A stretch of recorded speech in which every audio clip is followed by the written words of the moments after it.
Hola, ¿cómo están? Buenos días. Como Hola, siempre, hola, buen día, ¿cómo ¿cómo estás? andan? Como siempre, arrancamos ahora el seminario y van abriendo micrófonos y me van preguntando. Con respecto a la patología mamaria que vamos a hablar hoy, como le decíamos hoy en la primera comisión, es una misión imposible tratar de abarcar todo lo que es la patología mamaria, que de sí es una especialidad en sí misma. Los que hicimos del posgrado podemos venir desde la ginecología, como en mi caso, de la cirugía general, de la cirugía plástica, después de hacer el posgrado en mama. Entonces, lo que vamos a hacer es tratar de dar un vistazo, un pantallazo de las cosas más importantes que tienen que saber. Después, en el taller de habilidades prácticas, vamos a hacer exámenes mamarios, como para que practiquen bien la semiología mamaria, y vamos a hacer una mostración de mamografías, que es el estudio complementario más importante en mama. Para empezar, les quiero mostrar este cuadro. Este cuadro es una autora anónima, es mexicano, está expuesto en un museo de México y un poco representa lo que es la patología mamaria. Es una enfermedad muy frecuente, es frecuente en mujeres jóvenes, como ven en el cuadro. A veces necesita cirugías mutilantes, como puede ser una mastectomía, aunque cada vez menos. Vamos a ver que ya la cirugía de mastectomía se reserva para casos seleccionados, pero no deja de ser una mutilación en cualquier mujer en edades jóvenes, que sin embargo no tiene por qué perder la belleza femenina ni la capacidad de ser madre y amamantar. Entonces, un poco esto representa una visión optimista del cáncer de mama, que es lo que les voy a querer transmitir, especialmente de que el cáncer de mama tiene la particularidad de estar en un órgano que está expuesto exteriormente, que permite un diagnóstico precoz, un tratamiento oportuno y que permite la curación del cáncer de mama. Por eso es muy importante que ustedes sepan la semiología de la enfermedad, pero también es muy importante que se transformen en divulgadores de la prevención de esta enfermedad.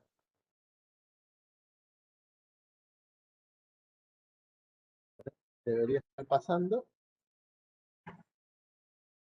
Vamos a ver qué vamos a hablar hoy. Vamos a hablar un poco de la epidemiología del cáncer de mama en nuestra población, cuáles son los principales factores de riesgo. Vamos a intentar conocer nuestras propias mamas, hablar un poquito de prevención y de cribado, tamizaje, y por último, no menos importante, porque ustedes ya están en un año avanzado de la carrera, pero dar los principales lineamientos del tratamiento luego que hacemos el diagnóstico. ¿Sí? Por lo menos, Gabriel lo puso a grabar. Grabando. La grabación está en curso, ¿sí? A mí me gusta mostrar esta imagen, ¿sí? De estos planiferios. ¿Por qué? Porque a la izquierda vemos la incidencia de cáncer de mama en el mundo y a la derecha vemos la mortalidad. Cuando vemos la incidencia de cáncer de mama en el mundo, fíjense, Argentina, el privilegio que tiene de estar entre los países con más cáncer de mama, es irónico lo del privilegio, y comparte eso con los países del primer mundo. Fíjense, Europa, Estados Unidos, Argentina, todos los países desarrollados, incluye Uruguay también, aunque no se ve porque es chico.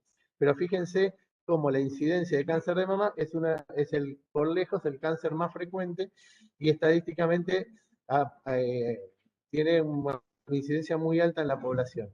Y fíjense en el gráfico de la derecha, cuando hablamos de mortalidad, también somos unos privilegiados, irónicamente dicho, porque fíjense que los países del primer mundo cambian el color, porque los pacientes se diagnostican cáncer de mama, pero no se mueren, y Argentina tiene el privilegio de permanecer en rojo, es decir, similar a los países del África subsahariana, la India y Filipinas y todos los países del subasiático. Entonces, eso habla de el sistema de salud de nuestro país, cómo no puede afrontar exitosamente una pandemia, como es el cáncer de mama, ahora que está tan de moda la palabra. En el gráfico abajo, que está chiquito, pero ahora lo vamos a ver mejor, cómo el cáncer de mama por lejos es el cáncer más frecuente en nuestro país. Esta es estadística de nuestro hospital, del Hospital Internacional de acá de Mar del Plata, que fíjense que estas son todas las mujeres en el periodo del 2013 al 2016, esto está actualizado y las proporciones siguen siendo las mismas, por eso yo no cambié la diapositiva. Bueno, para que vean un poco el trabajo que tenemos en el hospital, el servicio de ginecología, que el 40% de los cánceres nos pertenecen al servicio de ginecología, entre mama y cuello de útero, y fíjense que el 25% de todos los cánceres diagnosticados en el hospital son cáncer de mama. Ese logo que ven ahí que dice UM es la unidad de mastología del hospital, en el cual después les voy a contar un poquito más. Esto a veces suena duro cuando nos reunimos, cuando hacemos estas charlas para la comunidad, a veces impacta, porque vemos la cantidad de mujeres que tengo acá presentes delante mío, por ejemplo, y vamos a saber que estadísticamente hablando, por supuesto no que les va a pasar, pero si no estadísticamente hablando, una de cada 8 mujeres en Argentina van a tener cáncer de mama si llegan a los 80 años. Es decir, que el riesgo de sufrir un cáncer de mama es del 12% para cada una de ustedes. Entonces es un riesgo muy elevado. Entonces sumamos elementos que es muy frecuente, que está en un órgano fácilmente accesible y que tiene método de tamizaje, entonces eh, quizás no podemos bajar la incidencia de cáncer de mama, pero sí tenemos que obligatoriamente bajar la mortalidad por cáncer de mama.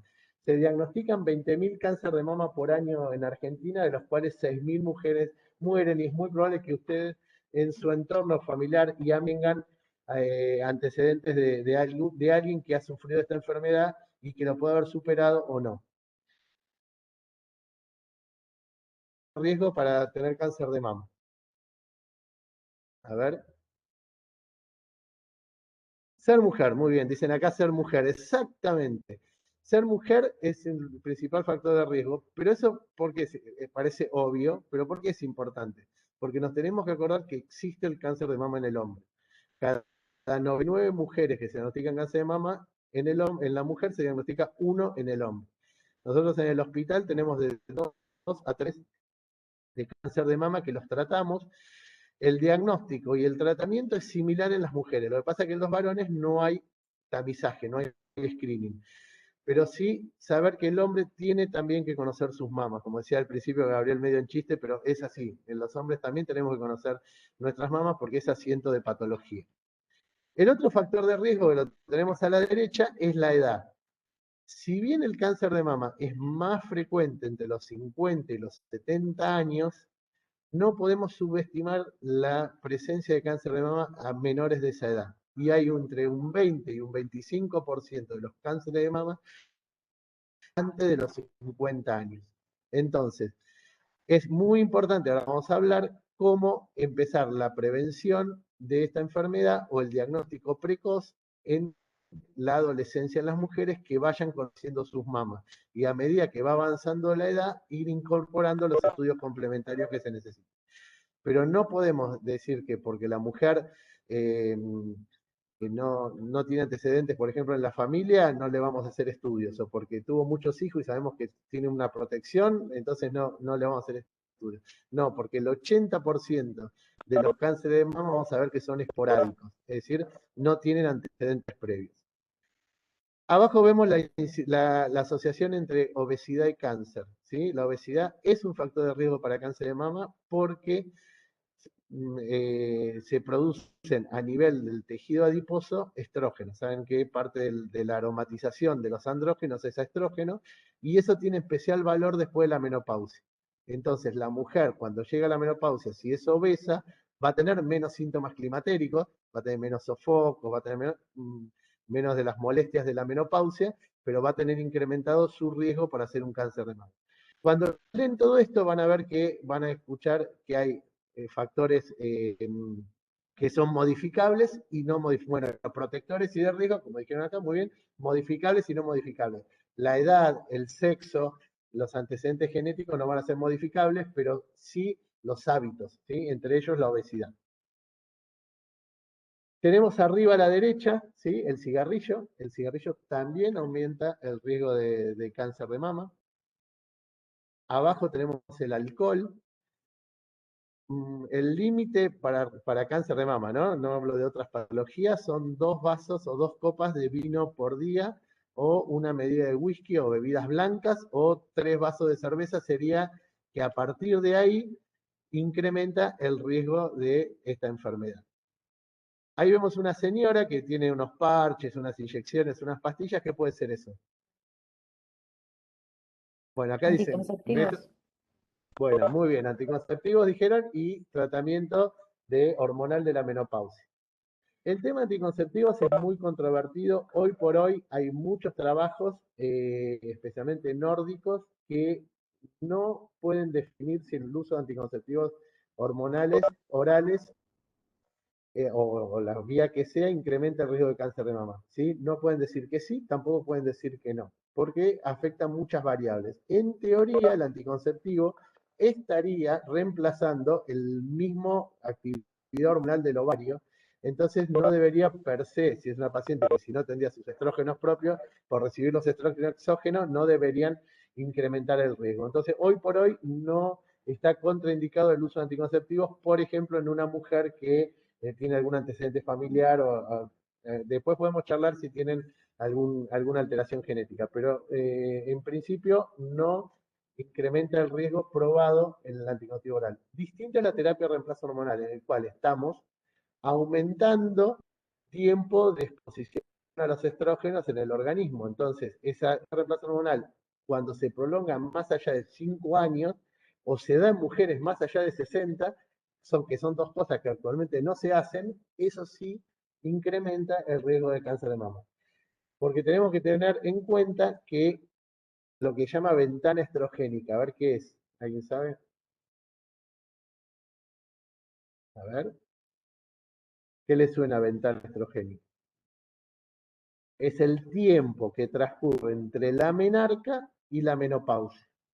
Esa es la ventana en la cual la mujer está expuesta a los estrógenos. Cuando tenemos una menarca precoz, ¿sí? O una menarca temprana, es decir, que ocurre antes de los 11 años, o una menopausia tardía, el promedio de menopausia en nuestro país es en 50, 51 años. La mujer se extiende hasta los 54, 55, después de los 55 ya se considera patológica, una menopausia tardía, pero cuando mayor son el periodo entre la menarca y la menopausia, la mayor es la ventana estrogénica. Si a eso le sumamos 4 o 5 años de terapia de reemplazo hormonal o más allá, aumentamos esa ventana estrogénica y aumentamos el riesgo del cáncer de mama. Y ahí tenemos la revista Time que hizo que explotara un poco el tema con Angelina Jolie, el famoso efecto Angelina. ¿Qué es? ¿Qué sabe? Bien. Profe, no sé si nos Bueno, acá escucha. dice que... Sí, sí, perfecto, te escucho. Eso, que Angelina Jolie se hizo, digamos, las pruebas para ver si tenía el gen y se sacó las 2 mamas, nada, como un modo de prevención. Y a partir de ahí, como que un montón de mujeres iban al médico con la prueba y decían, bueno, me quiero Perfecto. sacar las 2 Sí, ahí mamas. se... Bien, exactamente. Bueno, en realidad Angelina Jolie lo que tenía es muchos factores familiares. Tenía tías y abuelas muertas por cáncer de mama y creo que la madre también. Entonces se hizo el test de mutación, le dio que tenía una mutación genética, que los genes más frecuentemente afectados son los BRCA1 y 2, también está el PT en el P53, que aumenta el riesgo para cáncer de mama. Entonces, como una forma de hacer prevención primaria, existe en esas mujeres de alto riesgo que tienen la mutación confirmada, la mastectomía bilateral profiláctica o mastectomía reductora de riesgo, como es mejor decirlo, y también se hizo, Angelina, la oforectomía bilateral por el riesgo de cáncer de ovario. Eso se popularizó bastante, no quiere decir que esté disponible ni que lo hagan permanentemente, que consulten las mujeres para eso, pero cuando hay antecedentes importantes familiares, sí se puede hacer el estudio genético, y el estudio genético siempre conviene hacerlo en el familiar vivo que tuvo el cáncer de mama. Es decir, si yo tengo, no sé si voy a tener cáncer de mama como mujer porque mi mamá lo tuvo, entonces si mi mamá vive y ella se lo hace, Si ella es positiva, ahí recién habría que chequear al resto de la familia sana. Y no, la incidencia de cáncer de mama hereditario no supera entre el 10 y el 15% de todos los cánceres de mama. Por eso sirve para una parte de la población pequeña, no para la generalidad de las mujeres que el cáncer de mama lo van a hacer en forma esporádica. Y existe un 15% de lo que se llama cáncer de mama familiar, que son aquellos que tienen antecedentes familiares, pero no tienen mutación genética. Por lo menos no una mutación genética conocida.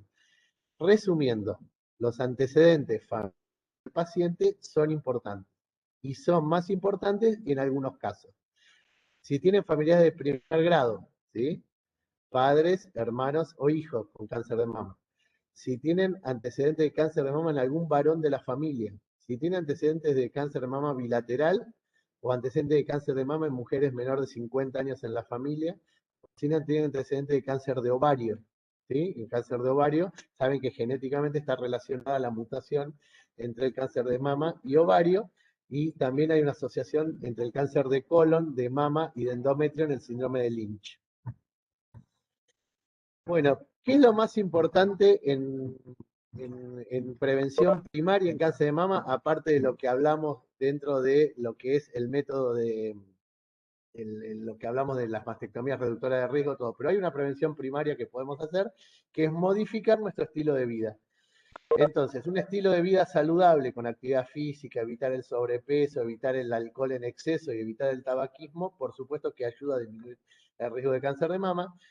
Y después, ¿por qué están estos dibujos de estas dos señoras amamantando? Muy bien, porque la lactancia materna reduce el riesgo de desarrollar cáncer de mama por dos mecanismos.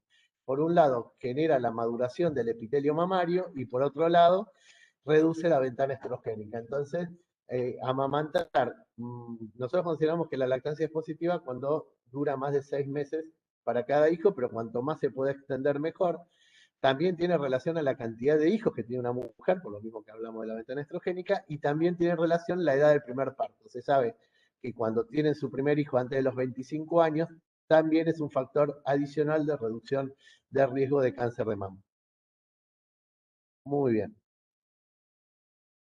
Autopalpación de mama. Todo lo que sea semiología no, lo voy a pasar medio rápido porque todos van a practicar en los simuladores. Si quieren apagar la cámara y practicar ahora, también lo pueden hacer, no hay ningún tipo de problema. La autopalpación de mama es un tema, yo sé que por ahí lo han visto en otras materias, es un tema discutible. Yo voy a dar mi opinión, que es la opinión de la Sociedad Argentina de Mastología, que es la entidad madre que nos formó, pero yo sé que hay de todo esto, de cuando hablemos de mamografía, de todo, todo es discutible. Todo hay bibliografía, como todo, hay una biblioteca para una cosa y para la otra. El tema es que si una mujer desde la adolescencia entiende la importancia de las mamas, entiende la importancia de examinarse y conocer sus propias mamas, y de que debe realizar una consulta a su médico para que también le haga un examen de mama anual y le pida los estudios complementarios que necesite de acuerdo a su edad y antecedentes, creo que eso es muy importante. El autoexamen de mama es un examen similar a la semiología que va a hacer el médico con la paciente. Nunca hay que hacerlo cuando están menstruando. Se puede hacer cada 2 o 3 meses, no es necesario hacerlo todo el mes, todos los meses, y es la revisación completa de la mama. Y que lo más importante es la comparación. Es decir, si yo de golpe me encontré un bulto que antes no estaba, entonces eso va a motivar la consulta y va a motivar un diagnóstico precoz. Los que no están de acuerdo con el autoexamen de mama, lo que sí tienen de razón es que el autoexamen de mama y el examen mamario que realiza el médico no impactan sobre vida. Es decir, que no hace un diagnóstico precoz de la enfermedad mamaria. Ahora vamos a ver cuándo lo diagnostica cada uno, pero en realidad el único estudio que impacta en sobrevida, por eso es estudio de screening, es la mamografía. ¿Sí? Entonces, lo que dicen que a veces la paciente puede subestimar haciéndose el examen de mama de que no tiene nada en la mama, pues no se palpa nada y no ir al médico. Entonces, ese es el argumento de los que usan los que no están de acuerdo en el examen. Yo creo que es todo lo contrario. Si hacemos educación y las mujeres conocen sus mamas y saben sus mamas, incorporan la importancia del control mamario y que a veces que incorporan que a cierta edad necesitan hacer estudios complementarios. Así que yo soy un defensor del examen de mama.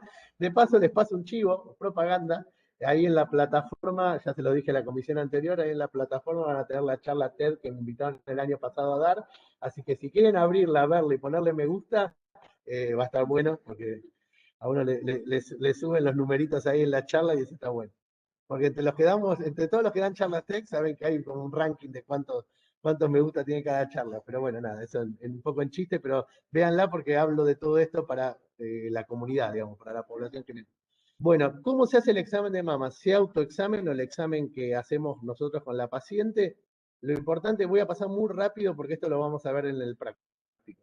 Lo muy importante es que sea siempre cuidar el pudor de la mujer, que sea un ambiente cálido, que esté bien iluminado, nunca descubrir tanto toda la parte mamaria y ginecológica y desnudar completamente a la paciente, les aconsejo siempre hacerlo por partes, cuando llegamos a la parte del examen mamario, que la mujer esté cubierta o vestida de la parte de la cintura para abajo. Sí es importante tener todo descubierto el torso, eso de levantate la remera, no, porque perdemos mucho dato en la inspección. Eh, bueno, cuidar el pudor de la señora, que tenga algo para cubrirse antes del examen y realizar el examen, siempre con las manos, tratar de que estén más o menos en temperatura, no tener las manos heladas y utilizar, igual que decíamos en el examen ginecológico, el pulpejo de los dedos para hacer el examen, no clavarle las uñas, porque eso genera dolor y molestia. Y empezar el examen mamario siempre con una inspección. Primero mirar, observar las mamas, observar si hay un cambio de coloración. Las asimetrías mamarias son muy frecuentes, nunca la mama es igual que la una y que la otra, a veces es un motivo de consulta. Solo en muy raros casos la asimetría es tan grande que se considera de tipo patológica y hay que corregirla. La gran mayoría de las veces son pequeñas asimetrías, que eso es muy común, y a veces se amamantan más de un lado que del otro, eso después de la lactancia se aumenta esa asimetría, pero en general se la deja tranquila a la mujer de que no es algo patológico. Se inspecciona si hay retracciones del pezón, cambios de coloración, aumento de bultos que asoman en la mama o en la axila, pues lamentablemente todavía vemos pacientes que vienen con tumores muy avanzados, ulceraciones de la piel de naranja, umbilicación del pezón, cualquier alteración que veamos en el pezón, en la mama. Después pasamos a la palpación, ¿sí? Esto hecho como autoexamen lo tiene que hacer la mujer, la inspecciona delante del espejo y observar sus propias manos. La palpación, lo importante es que cubra toda la superficie de la mama. Y en el esquema tenemos tres formas, ¿sí? Circular, radial, no importa. Lo importante es que toda la superficie de la mama esté palpada, especialmente el cuadrante supraexterno o la de Pence, que es el lugar que más frecuente aparece en la patología mamaria, por simple, como es la zona que más tejido glandular hay, ahí es ahí donde más frecuente se aparece la patología.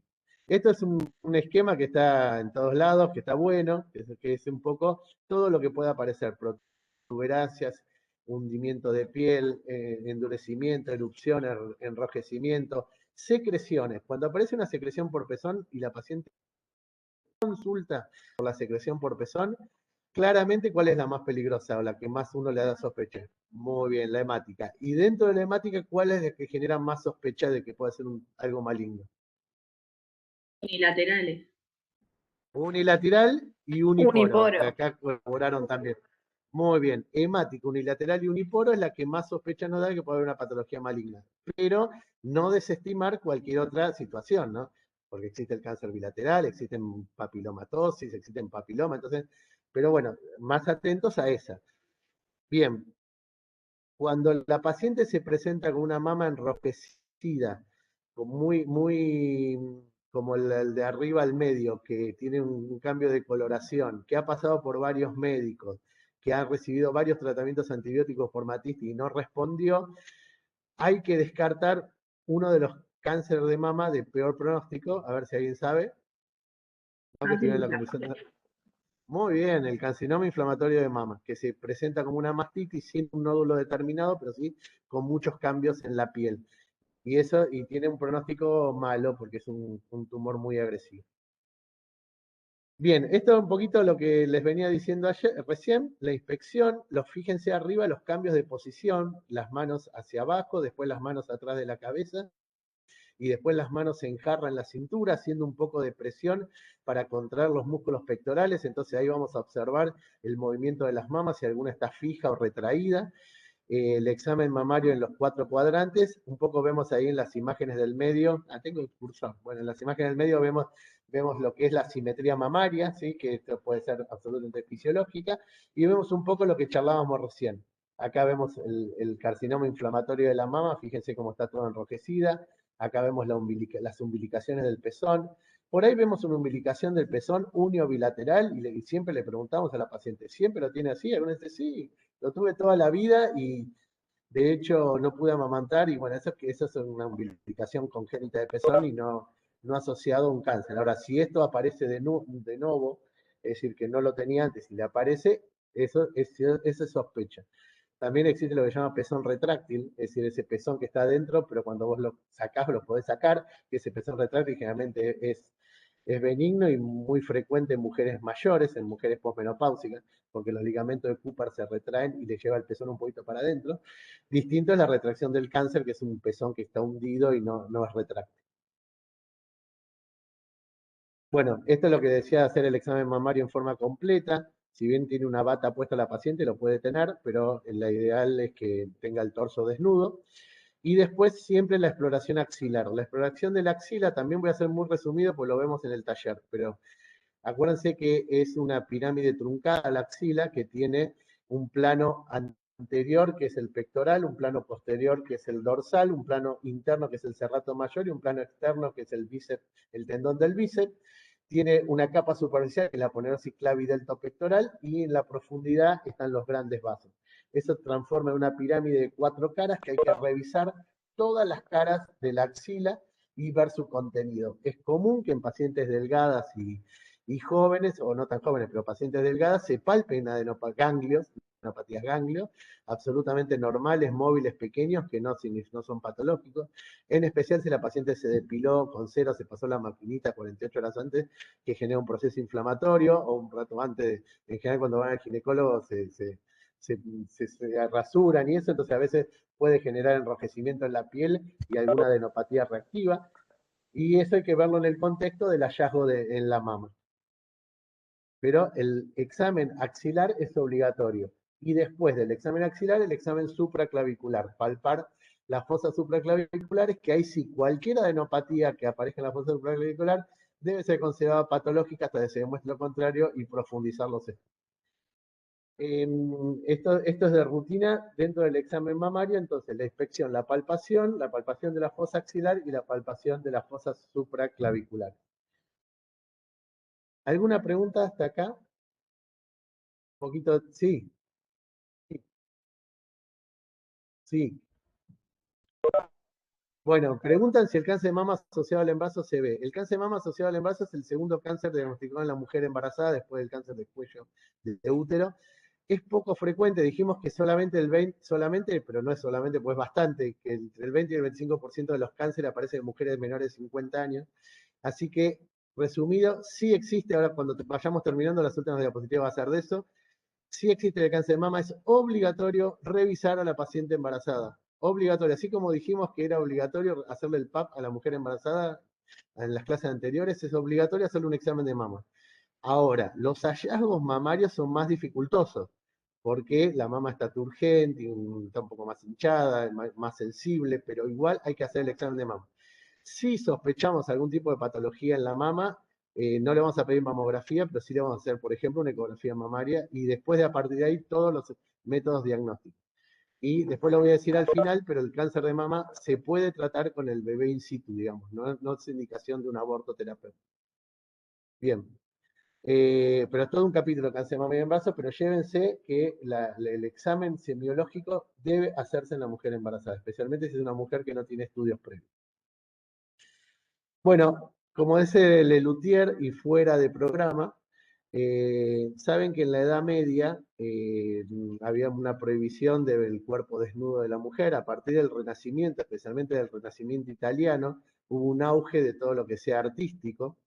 Entonces, eran tan realistas los artistas en ese momento que hicieron muchas obras de arte en mujeres con cáncer de mama, que se imaginan que en esa época el diagnóstico era mínimo, digamos, la posibilidad de diagnóstico y ni hablar terapéutica. Fíjense este cuadro de Rembrandt, Betsabé era la amante de Rembrandt, en 1654, él la pinta, y fíjense en la mama izquierda cómo tiene una simetría de la mama, una retracción de la piel y claramente un tumor en los cuadrantes externos de la mama. Esto es Miguel Ángel, que Miguel Ángel hace la escultura de la noche, y fíjense que esto no es que se le fue el cincel o le falló a la piedra, sino claramente esta es una mama en coraza, es una mama totalmente con alteración en la forma, con un tumor en los cuadrantes externos, una retracción del pezón, cómo ellos seguían fielmente lo que veían y cómo hacían el diagnóstico en esa etapa de los cánceres de mama en esas mujeres que retrataban, ¿no? Bueno, sigamos. Estudios complementarios. Como siempre dijimos, los estudios complementarios son complementarios, la semiología es obligatoria. Sin embargo, en mama, el estudio complementario tiene la ventaja de diagnosticar precozmente la enfermedad, antes de que se manifieste clínicamente. Ahora en el práctico vamos a tener una mostración de mamografías, pero la mamografía es un estudio de screening o tamizaje que es obligatorio que se tienen que hacer las mujeres. A partir de la mamografía, lo que se clasifica, no vamos a ver imágenes, por eso, otra cosa que le quiero decir, es tan amplio el tema que yo le subí al campus 2 clases grabadas, una de patología benigna y una de imágenes para profundizar un poco estos temas, al que le interese las escucha, porque es imposible abarcar todo, pero sí decir que en la mamografía se va a categorizar el riesgo del cáncer de mama según la clasificación de BIRAT. Se creó la clasificación de BIRAT para homologar los diagnósticos de las imágenes mamográficas. Y después el BIRAT se extendió a lo que es la ecografía, se extendió a lo que es la resonancia magnética y se extendió fuera de la mama. Por ejemplo, está el TIRAS de tiroides. Entonces clasifica básicamente en 7 grupos, de acuerdo a los hallazgos mamográficos y ecográficos. El BIRAT 1 y 2 son mamas normal o algún hallazgo benigno como alguna macrocalcificación y se hace control anual. El BIRAT 3 tiene un porcentaje muy bajo de malignidad, menos del 2%, y lo que se hace es un control semestral. Lo que dice es casi seguro que es bueno lo que veo, pero en vez de esperar un año para el control, hacelo en 6 meses, básicamente dice eso. El BIRAT 4 es una gran bolsa de gatos porque va entre el 3% y el 94% de posibilidad de malignidad, es una cosa enorme. Entonces, en la distinta evolución del BIRAT, que ahora vamos por el BIRAT 5, ahí está la quinta edición abajo, lo subdividió en A, B y C, depende el grado de sospecha, pero junto al BIRAT 4 con el BIRAT 5, que es casi seguro que es malo, porque es 95, más de 95% de posibilidad, es ese nódulo especulado, ahora lo vamos a ver en el práctico, el nódulo especulado con microcalcificaciones que salta a los ojos, a la vista, que es un tumor maligno. Tanto el 4 como el 5 es lo que la sugerencia es que requiere su estudio histológico, que ahora vamos a ver cómo se hace.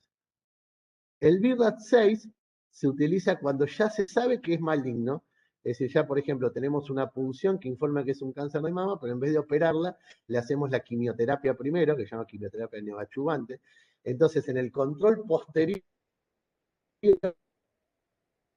a ver cómo no tiene sentido ponerle 4 o 5, porque ya está confirmado que es un cáncer, entonces es un BIRAT 6, que ya estaba confirmado previamente. Es lo que vos estás viendo, es cómo está evolucionando. Y el BIRAT 6, que a veces está sobreutilizado lamentablemente, es el BIRAT que necesita algún estudio complementario que con la mamografía solo no alcanza. Por ejemplo, aparece una imagen nodular en la mamografía que no se puede determinar si es sólida o quística, entonces se pone BIRAT 0, se sugiere ecografía. No, el BIRAT 3 sugestivo de benignidad. Es decir, lo más probable es que sea bueno. Tenés menos de un 2% de que sea malo. Quizá lo que confunde es el menos del 2%, menos del 2% de malignidad, es decir, que supone que es benigno.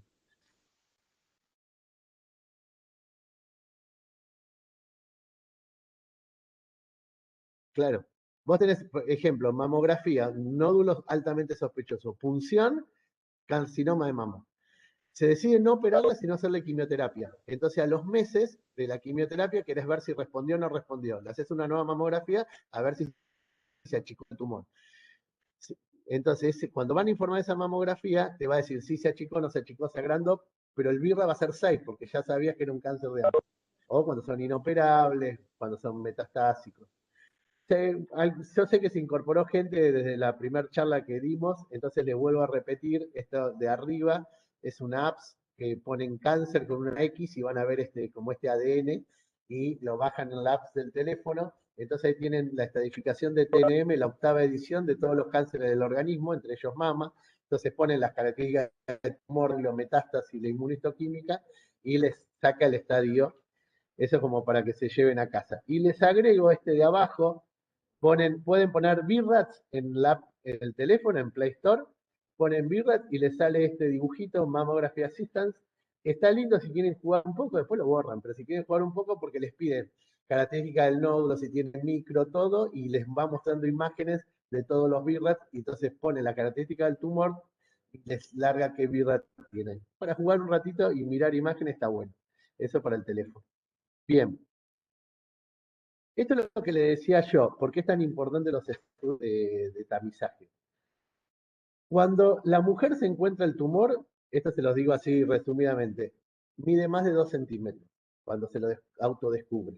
Cuando lo descubre el médico, mide entre 1 y 2 centímetros. Y cuando se hace la mamografía, lo descubre o sin nódulo, con microcalcificaciones, o cuando el nódulo tiene menos de 1 centímetro. Entonces ahí está clarito en el dibujo. ¿Por qué es importante los estudios de tamizaje? Una paciente que se autopalpa el nódulo y consulta, ¿tiene posibilidad de curarse? Sí, por supuesto, porque hay muchos otros factores, pero ya el diagnóstico no va a ser tan precoz. La mujer va todos los años al médico y el médico le descubre un nódulo de 1 centímetro, más posibilidad tiene de andar bien y de curarse, pero ya no va a ser un diagnóstico tan precoz. Ahora, se diagnostica en una mamografía de control un nódulo de 4 milímetros, 5 milímetros, y la posibilidad de curarse son muchísimo más altas, ¿sí? Porque entonces, la mamografía, ¿qué tipo de prevención es? A ver, de vuelta. Secundaria. Secundaria. Secundaria. Muy bien. Es como el Papá Nicolau en cuello. Prevención primaria es cambio de hábitos, educación y mastectomía de prevención de riesgo en el caso de tipo Angelina Jolie. Esa es prevención primaria. La mamografía es prevención secundaria. ¿Existe algún otro estudio de tamizaje en mama que no sea mamografía? No. Tanto la ecografía como la resonancia son estudios complementarios para confirmar diagnóstico. El único que demostró disminuir mortalidad es la mamografía. ¿Cuánto disminuye la mortalidad? 30%. Es decir, tiene impacto en mortalidad. Eso es lo importante de un método de tamizaje. ¿Está accesible a toda la población? Lamentablemente no. Hoy el partido de General Pueyrredón tiene 2 mamógrafos públicos funcionando. Me van a decir, ¿cómo vamos a hacer screening para 500.000 mujeres que hay en Mar del Plata? Con 2 mamógrafos, el Hospital Internacional en este momento lo tiene roto a la espera que algún día nos compre uno nuevo porque está insalvable el que tiene. Así que bueno, es un poquito una utopía, pero tenemos que ir por la utopía, ¿qué va a hacer? Bien, entonces, gran discusión, como vemos ahí en el tema. Esto lo van a escuchar un montón de veces, porque son todos serios, todo lo que vamos a hablar son entidades importantes y serias, pero dicen cosas diametralmente opuestas. El Instituto Nacional del Cáncer, el Ministerio de Salud de la Nación y la Sociedad Americana de Cancerología habla de que el screening o tamizaje mamográfico debería hacerse entre los 50 y los 69 años cada 2 años. ¿Por qué? Porque ellos lo que buscan es costo-efectividad. Si saben que el cáncer de mama entre los 50 y los 70 es más frecuente, entonces, costo efectivo, hay tanta plata para esto y lo tengo que utilizar en forma efectiva, entonces esa es la recomendación del Instituto Nacional del Cáncer del Ministerio, entre 50 y 70 cada 2 años. La recomendación de nuestra sociedad madre, que es la Sociedad Argentina de Mastología, pero avalado por muchas sociedades internacionales, es mamografía anual a partir de los 40 años, que abarcaría todas esas mujeres que tienen cáncer, pues, 5% de mujeres que tienen cáncer de mama antes de los 50, una mamografía de base a partir de los 35 y 10 años antes del caso familiar. Por ejemplo, si la mamá tuvo un cáncer de mama a los 42 años, en esa mujer yo tengo que empezar a los 32 años a hacer screening mamográfico. Pero una cosa que seguramente lo vieron en salud pública y ya lo charlaron un montón de veces, y lo mismo que hablamos la otra vez en la primera clase, una cosa es cuando el gobierno tiene que hacer una política de salud, de tratar de llegar a la mayor cantidad de gente posible, y otra cosa es la pesquisa individual de cada uno de nosotros en el consultorio. Es decir, son dos cosas distintas. En la pesquisa individual nuestra, en nuestro consultorio, en general, lo que se recomienda es seguir las guías de la Sociedad Argentina de Mastología, porque va a ser muy difícil explicarle a una mujer de 46 años que no le pediste la mamografía y cuando un año, 2 años después se palpa el bulto en la mama, tiene 2 centímetros de tumor y sabemos que la evolución del cáncer de mama se mide en años. Generalmente, cuando una mujer se palpa el nodo en la mama, está hace entre 4 y 7 años que está evolucionando ese tumor. Entonces, cuanto más precoz lo diagnostiquemos, mejor. ¿Esto es discutible? ¿Lo que le estoy describiendo es discutible? Sí, es para charlarlo. Hay un montón de gente que va a defender una biblioteca o la otra. Sí.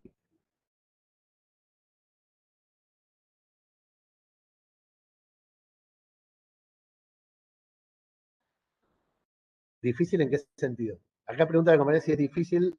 eh, a ver.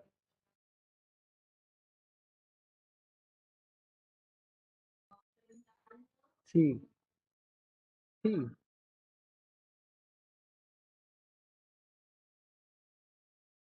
sí, sí.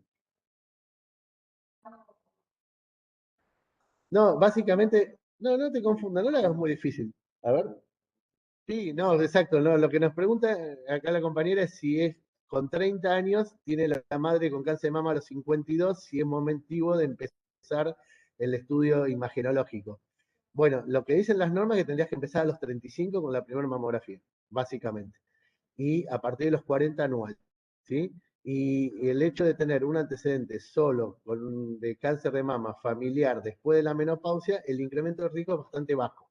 No es que te va a incrementar el riesgo en forma muy alta. Más que nada son los cánceres de mama en edades jóvenes, que al resto de la familia le aumenta el riesgo de que aparezca también en joven. Por eso se empieza 10 años antes, para hacer el diagnóstico más precoz posible. Sí, acá Gabriel quiere preguntar.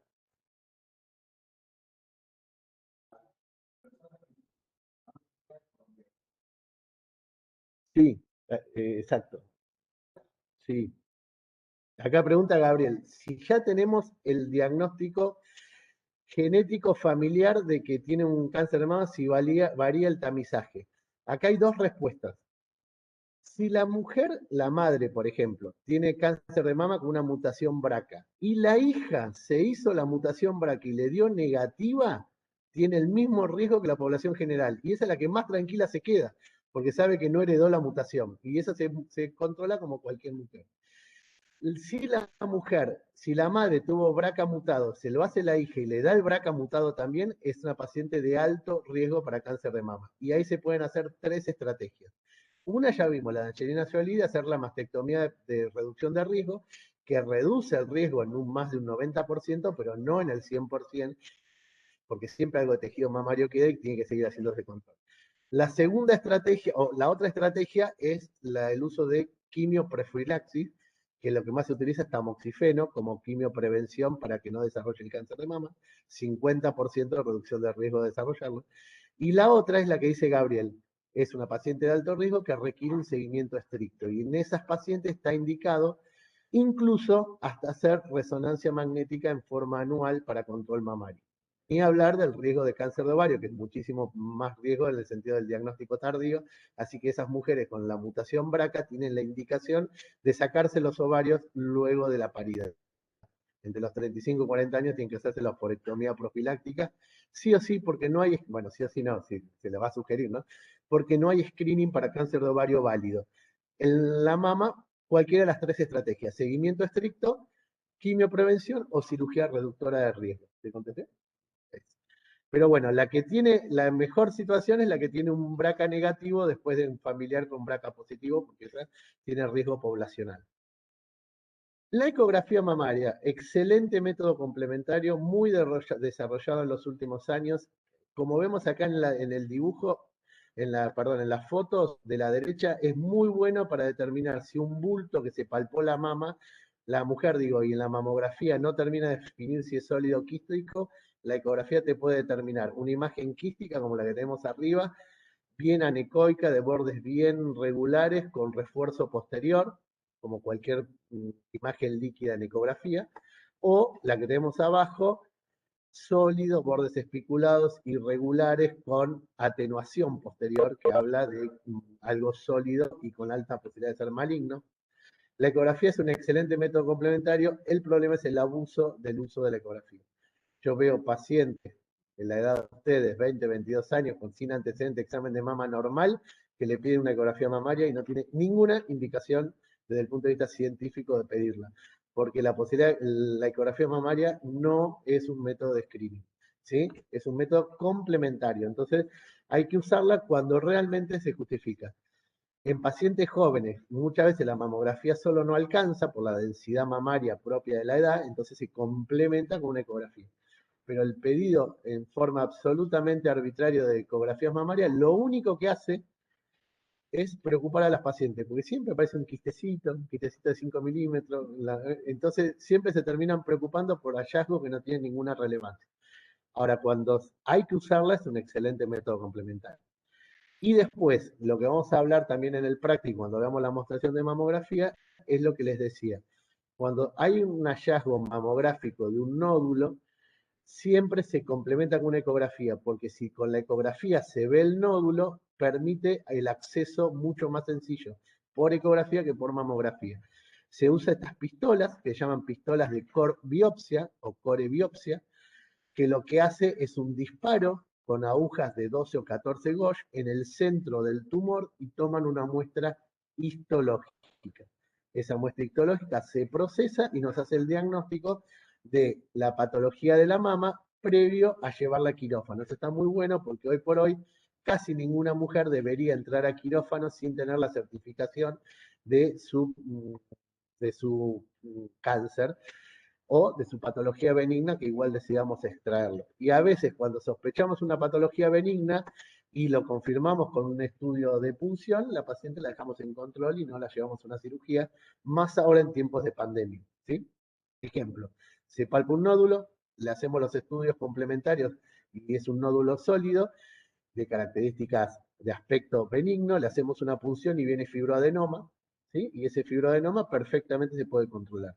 Si la mujer desea su exéresis o produce o es grande o crece, bueno, se lo extirpa, pero no es de la misma urgencia que una patología maligna. Cuando no existían las funciones, lo que teníamos que hacer es toda la paciente con nódulos y nódulos sospechosos, llevarlas a quirófano, operarlas, y si teníamos la suerte de tener un patólogo en el quirófano, el patólogo nos decía si era benigno o maligno y a partir de ahí hacíamos la exploración axilar. Y en el peor de los casos tenía 2 cirugías la paciente. La primera para sacar el nódulo, mandarlo a analizar y si venía malo había que volver a llevarla a quirófano para hacerle el estudio axilar.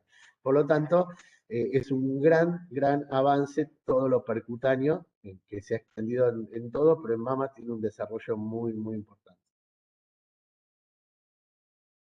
Hay dos tipos, esto voy muy rápido, no sé cómo voy con los tiempos, pero me parece que vamos bastante bien. Bueno, eh, esto también está en toda la bibliografía que le subimos al campus, así que voy a ir muy rápido. Básicamente hay dos tipos de cáncer de mama, aquel que no pasó la membrana basal y aquel que superó la membrana basal del lobulillo del tubo. Tenemos el cáncer in situ cuando no atravesó la membrana basal y el carcinoma infiltrante cuando supera la membrana basal. Si el carcinoma es infiltrante, cuando hagamos su tratamiento, sí o sí tenemos que hacer la exploración de la axila, porque ya pasó la membrana basal, tuvo contacto con los linfáticos, entonces tenemos que ver si la enfermedad se extendió a la axila o no se extendió. Si es in situ, solo con la extirpación del tumor en la mama alcanza, porque sabemos que no hay enfermedad extendida. Es lo mismo que cuando veamos en la próxima semana la patología del cuello uterino, en el cual si no es infiltrante no necesita el estudio ganglionar. Eso con respecto a in situ infiltrante. Ahora, esos mismos se pueden originar en dos sectores. Se pueden originar en el túbulo, que es el canito que saca la leche, y ahí el carcinoma es ductal, porque forma parte del ducto, o se puede formar en los lobulillos, donde se produce la leche, ¿sí? Y ahí el carcinoma es lobulillar. Existen formas mixtas que se llaman ducto lobulillar. Entonces son los dos orígenes de los carcinomas. ¿Cuál es más frecuente? Por lejos el carcinoma ductal, en el 85% de los casos es ductal la enfermedad. Y menos frecuentemente el lobulillar. Y después existen toda esta lista de variantes a estos mismos que les dije, que son mucho menos frecuentes y algunos son de pronóstico mejor, otros son de pronóstico peor. Pero con que sepan eso, estamos más que sobrados, puede ser in situ infiltrante y a su vez cada uno de ellos puede ser originado en el ducto o originado en el lobulillo. Con eso estamos bárbaros. ¿Qué pasaba hasta el año 2000? Porque ahora después les voy a decir por qué ese año es tan importante. Antes pasaba que venían dos mujeres al consultorio. Llegaban al consultorio de patología mamaria, dos mujeres. Las dos con un tumor de 2 centímetros y axila con un ganglio comprometido. Las dos le hacíamos el mismo tratamiento. Le hacíamos la cirugía de mama, la cirugía de la axila, después hacían quimioterapia, radioterapia, todo lo que tenían que hacer. Una a los 15 años todavía nos está llevando los bizcochitos agradecida al consultorio de patología mamaria y seguimiento, y la otra a los 6 meses estaba muerta con metástasis diseminada en el hígado, en el pulmón, en los huesos. Y decíamos, ¿cómo puede ser? Si las dos tenían el mismo ductal infiltrante, grado 2, con todo exactamente igual, las dos tenían el mismo ganglio comprometido, una está viva, otra está muerta. Esa era la gran incógnita en patología mamaria. Entonces, ¿dónde siempre está la respuesta a todo eso? En la genética, ¿sí? En el perfil genético del tumor. En el año 2000, un genio que se llamó Peirou en Francia, que determinó, hizo el perfil, mucho con el desarrollo del genoma, hizo el perfil genómico del tumor. Y ahí dijo, está bien, puede ser un ductal, puede ser un lobulillar, puede ser todo lo que ustedes dicen, pero genómicamente hay 4 tipos de cáncer de mama. ¿Sí? Esto no importa que se lo sepan de memoria, quiero que entiendan el concepto de por qué, bueno, yo soy enamorado de la patología mamaria, pero ¿por qué es tan linda la patología mamaria? Porque estudió que genéticamente tenemos 4 tipos de tumores, los luminales A, los luminales B, los HER2 positivos y los triple negativos. ¿Sí? Tampoco pretendo que sepan cada uno de estos de memoria, pero sepan que existen. El luminal A es el tumor típico que le agarra a la gente más grande, que tiene los receptores de estrógenos y progesterona, los receptores hormonales positivos. Es decir, tener los receptores hormonales positivos es bueno porque habla de que el tumor es más diferenciado, de que no es tan anaplásico, que va a responder a la hormonoterapia, entonces tiene receptores hormonales positivos. El HER2 es una proteína de membrana, de transmembrana, que lo que es como un cebador de la célula. Cuando el HER2 está activo, la célula está dándole la maquinita y reproduciéndose rápido. Entonces, el tener HER2 positivo no es bueno porque tiene la célula muy acelerada, pero no es tan malo como dice el del programa de televisión. Ahora le voy a decir por qué. Entonces, el luminala tiene los receptores hormonales positivos y tiene el HER2 negativo. ¿Sí? Entonces, esta es una paciente de mejor pronóstico. El luminal B es vieron que siempre son zonas grises, es un Ni. Los receptores hormonales pueden tener uno positivo, uno negativo, el HER puede estar positivo o negativo combinado con los receptores hormonales, pero ya no es tan diferenciado ni tan bueno como el luminal A. Igual el luminal A te puede matar, ¿no? Digamos, igual es un cáncer, pero digamos, dentro del pronóstico dentro del mismo cáncer. El HER2 es el tumor que sobreexpresa esa proteína de membrana que es el HER2, ¿sí? Entonces está sobreexpresa, el tumor está acelerado, está cebado, está con un crecimiento agresivo. Pero ¿qué tiene de bueno? Que salió un tratamiento blanco molecular específico para los que son HER2 positivos, que se llama trastuzumab, que es un anticuerpo monoclonal que se le pega al HER2 y lo frena y lo inactiva, que eso es lo bueno. Por eso es malo, pero no tan malo, porque tiene un tratamiento.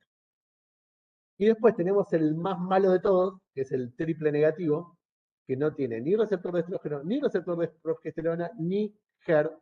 ¿Por qué? Porque es recontra anaplásico. Son células totalmente indiferenciadas. Entonces, ese es el más agresivo de todos. Y el de peor pronóstico. Ahora les pregunto, ¿cuál les parece que va a responder mejor a la quimioterapia?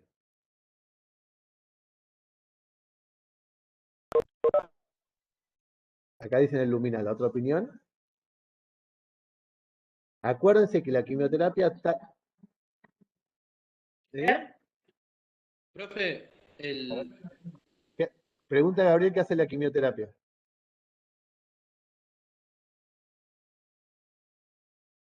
¿Se escucha? Claro. Acá dicen que la quimio mata las células en actividad, en crecimiento.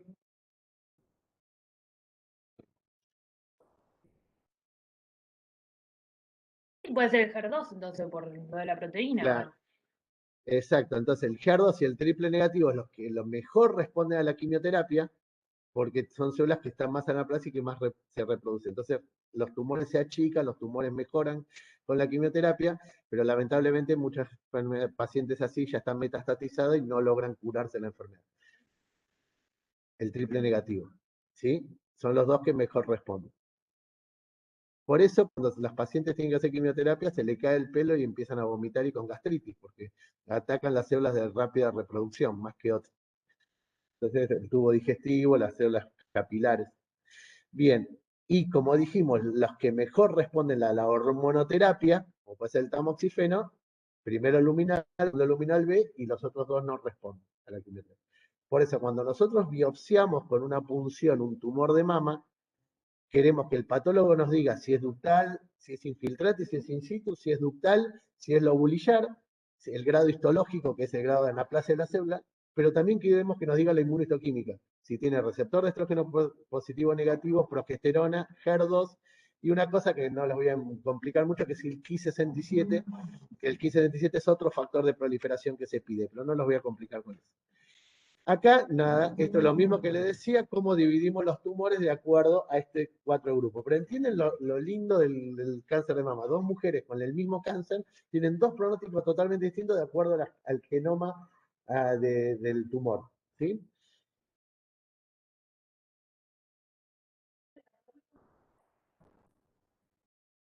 Muy bien, muy buena pregunta. Acá preguntan si es aleatorio o hay alguna predisposición genética. La mayoría de las mujeres con BRCA mutadas hacen triples negativos. ¿Sí? O HER positivo, es decir, que los que tienen la mutación del BRCA tienden a ser tumores más malos, ¿sí? Más peores. La mujer que es esporádica, ocasional, que le agarra a los 75 años, que se lo descubre, la golpea el nieto y piensa que por el golpe del nieto se le hizo un bultito y en realidad es un tumor que tiene hace rato, pero nunca se tocaba la mama, esa seguramente es luminal A. Casi seguro que va a ser luminal. Ahora, de eso hay todas las variantes posibles, pero tengo muy buena la pregunta porque es así. Esto, ahí les muestro la familia HER, en donde está el HER2, y cómo han salido medicamentos que el trastuzumab, el Herceptin es el nombre comercial, va a bloquear ese HER2.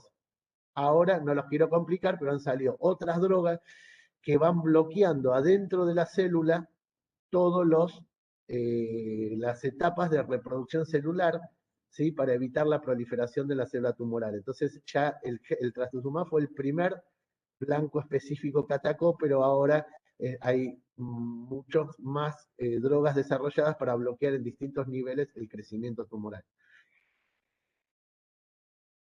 Las dos cosas. Cuando una paciente es HER positivo, requiere quimioterapia más el trastuzumab. La quimioterapia dura aproximadamente 4 meses, el trastuzumab se sigue siempre por un año. Hace un año de tratamiento, cada 21 días una aplicación por un año. Solo las que son HER positivas. ¿No? Bien. Entonces, hasta la séptima edición del TNM era el TNM clásico anatómico. El tumor, N ganglios, M metástasis, no me voy a poner a explicarlo porque no lo voy a marear, pero la combinación del TNM daba los 4 estadios clásicos del cáncer de mama. Estadio 1, 2, 3, 4. A partir de la octava edición del año pasado, el anteaño, ahí complicó todo. Pero complicó porque está bueno que lo complique, porque incorporó todos estos factores de los receptores hormonales y el HER dentro de la clasificación. ¿Sí? Entonces, al mismo T12, es decir, un tumor de 2 centímetros con un ganglio positivo, ya la clasificación TNM no va a ser la misma si es un luminal A o si es un triple negativo. Es decir, se combina todo y es lo que les dije yo de la aplicación para el celular, porque hay que tener los resultados de la paciente y en base a eso ponerlo y dar el estadio que tiene. Pero básicamente, así hablando globalmente, una paciente con un tumor triple negativo, salvo excepciones, va a ser siempre quimioterapia. La HER positivo generalmente va a ser quimio y quimio y trastuzumab siempre, y los luminales A son los que se van a beneficiar más con la hormonoterapia, por ejemplo el tamoxifeno, en vez de la quimioterapia, ¿sí? En un luminal A nunca le hacen quimioterapia, y sí, si un luminal A se diagnostica con 3, 4 ganglios positivos en la axila o un tumor muy voluminoso, va a ser la quimioterapia, pero después va a ser también la hormonoterapia. La hormonoterapia se extiende durante 5 a 10 años, ¿sí? De acuerdo al caso, 5 mínimo, a veces se extiende 10 años. Bueno, muy bien, ahora vamos a pasar, ya hicimos el diagnóstico, ya sabemos qué tumor tiene y vamos a pasar al tratamiento. Ahí están las 3 gracias de Rubens, fuera de programa, que ven cómo son las hijas, dicen que son las hijas de Rubens, y fíjense como la de la izquierda, ahí con una ampliación, tiene una tumoración en el cuadrante superexterno de mama izquierda con retracción de piel, y probablemente estos sean adenopatías, ¿sí? Que ya tienen compromiso ganglionar. Y en este de Rafael, de 1520, como la mujer se está como señalando o sosteniendo, miren el cambio de coloración, lo que parece ser piel de naranja, con la retracción del pezón hacia afuera y la tumoración, ¿sí? También el Renacimiento italiano, que tiene mucho de estas imágenes. Bueno, vamos al tratamiento. Ya hicimos la semiología, hicimos el diagnóstico.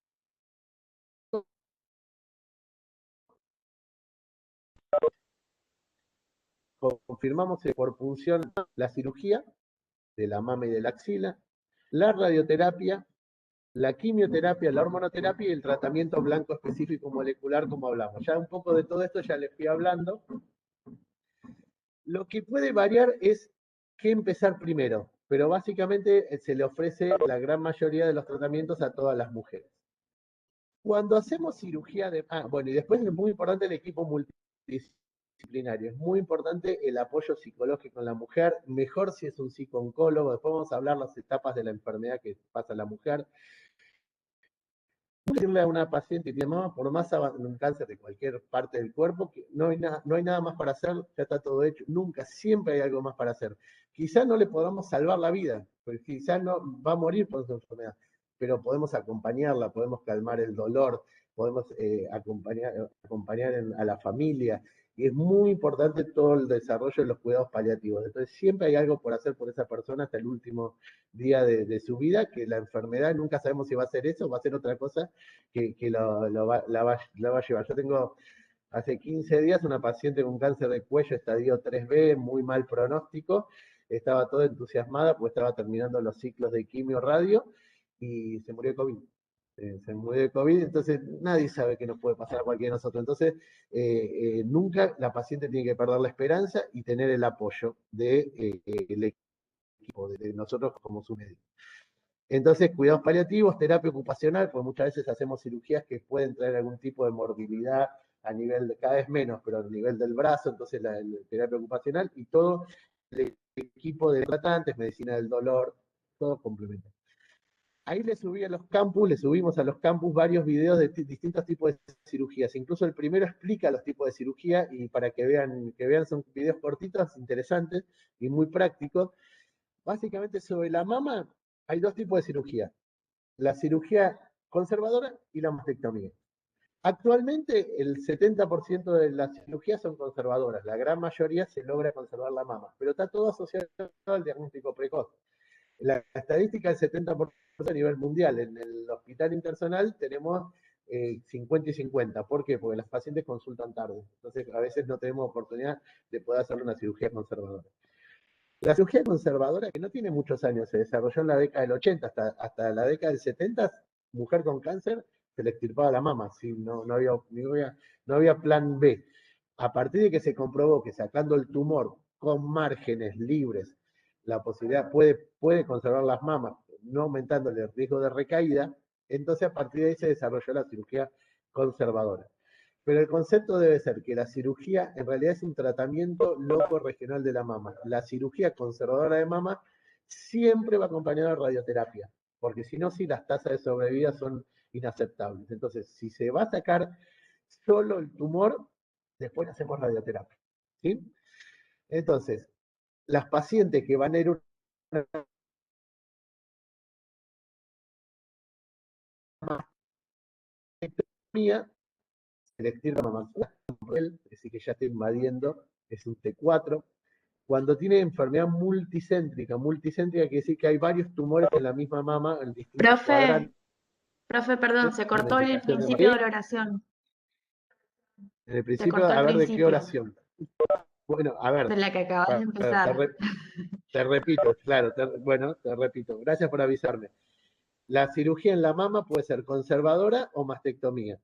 Cuando se hace una cirugía conservadora, solo se saca, se estira una porción de la mama, siempre se acompaña de radioterapia, porque si no, el índice de recidiva es inaceptablemente alto. Entonces, haciendo la cirugía conservadora con la extirpación del tumor y la radioterapia, las tasas de recidiva son muy bajas, menor al 12%, 15% a 10 años. Y de diagnóstico precoz y se pueden tratar. Así que es totalmente aceptable conservar la mama de un cáncer siempre que lo diagnostiques a tiempo.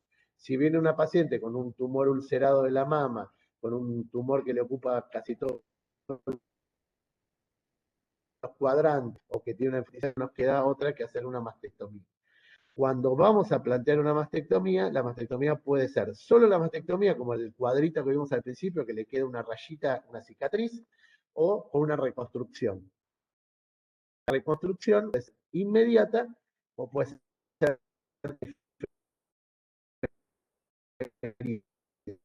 ¿sí? Que la Profe, se paciente está cortando. termine mayor la reconstrucción. ¿Eh? ¿Se cortó? No sé si a mí sola, pero se está cortando. Oh, no, no puedo hacer nada, ¿no? ¿Gabriel? Está cortando. En la parte de la reconstrucción te quedaste. Ahí quedó. Bueno, la reconstrucción puede ser inmediata o diferida. Cuando es inmediata, se hace la misma colocación de las prótesis o la forma de que se reconstruya en el mismo momento de la cirugía. Cuando es diferida, se deja que termine todos los tratamientos y 1, 2, 3 años después, o puede ser años después, ahí se hace la reconstrucción. Pero quédese con el concepto que puede ser cirugía conservadora, mastectomía. Y después, en todo, sí, hay una pregunta.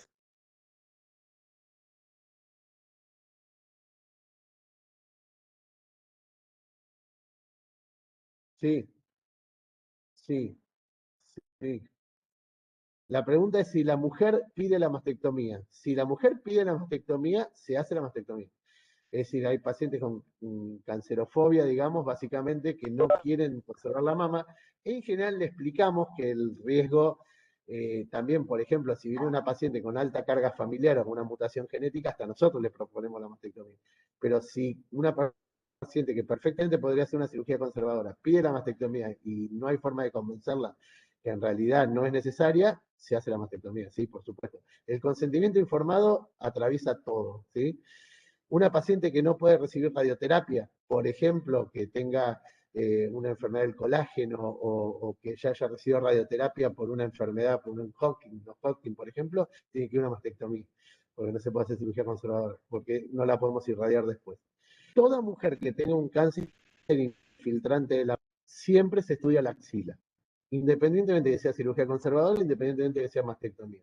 Siempre se le estudia porque la primera estación ganglionar es la axila en los tumores infiltrantes de mama. También puede ser la mamaria interna, que es de mucho más acceso. Cuando la mujer clínicamente y biológicamente la axila es negativa, se hace el ganglio centinela, se hace una inyección colorante, azul patente, o se puede utilizar también un isótopo, tecnesio 99, o se puede hacer combinado las dos, pero lo más frecuente es que se use el colorante, se aplica el colorante, se masajea la mama durante 10 minutos con la paciente dormida, le sacamos el tumor de la mama y después buscamos el ganglio centinela, que es este que vemos acá, se identifica perfectamente con el colorante, se manda a analizar, y si el ganglio centinela es negativo, no se complementa más con vaciamiento. Y lo más nuevo es que si el ganglio centinela es solo 1 o 2 centinelas positivos, tampoco se le hace el vaciamiento. Entonces, eso mejoró muchísimo las complicaciones de sangres enormes que se hacían hace años, que la paciente hacía un linfedema en el miembro superior, tenía dificultad en la movilización del brazo, eso prácticamente ya no existe más. Entonces, axila clínicamente negativo, igual estamos hoy por hoy, va a cambiar esto en el futuro, pero hoy por hoy estamos obligados a ver cómo está la axila y lo hacemos a través del ganglio centinela. Axila, que es clínica o imagenológicamente positiva, así que hay ganglios sospechosos de atipía, hoy por hoy, positivo, esa paciente se hace un vaciamiento axilar, es decir, se sacan el nivel 1 y el nivel 2 de la axila, que son 3 niveles. El nivel 3 es muy alto, está por arriba del pectoral menor, ese no se accede, pero el nivel 1 y nivel 2 se hacen el vaciamiento. Esto es historia. Arriba a la izquierda, en 1893, imagínense lo que es 1893, la medicina, había un doctor en Estados Unidos que se llama Halsted, que hizo la mastectomía radical de Halsted, en el cual sacaba mama, pectoral mayor, pectoral menor, todos los grupos ganales, pero fue el primer hecho documentado de mujeres sobrevivieron a su cáncer de mama, que hasta esa época se morían todas. Entonces, esto fue un gran avance en la ciencia. Ahora parece una carnicería, pero eso fue un gran avance. El problema es que vos tenías un tumor de medio centímetro, bueno, 1 centímetro, un tumor de 8, te hacían la misma cirugía. ¿Sí? Entonces, hacían un poquito más acá en el tiempo, 1940, 1950, hubo un médico que llamó Prudente, que de Prudente no tuvo nada, que lo que hacía, no solo hacía lo mismo que Halsted, sino desarticulaba el brazo. ¿Sí? Entonces hacía la desarticulación del brazo. Bueno, eso es historia, ¿no? Pero el destreo pues, es interesante para que vean lo mutilante que eran las cirugías de cáncer de mama en el siglo pasado.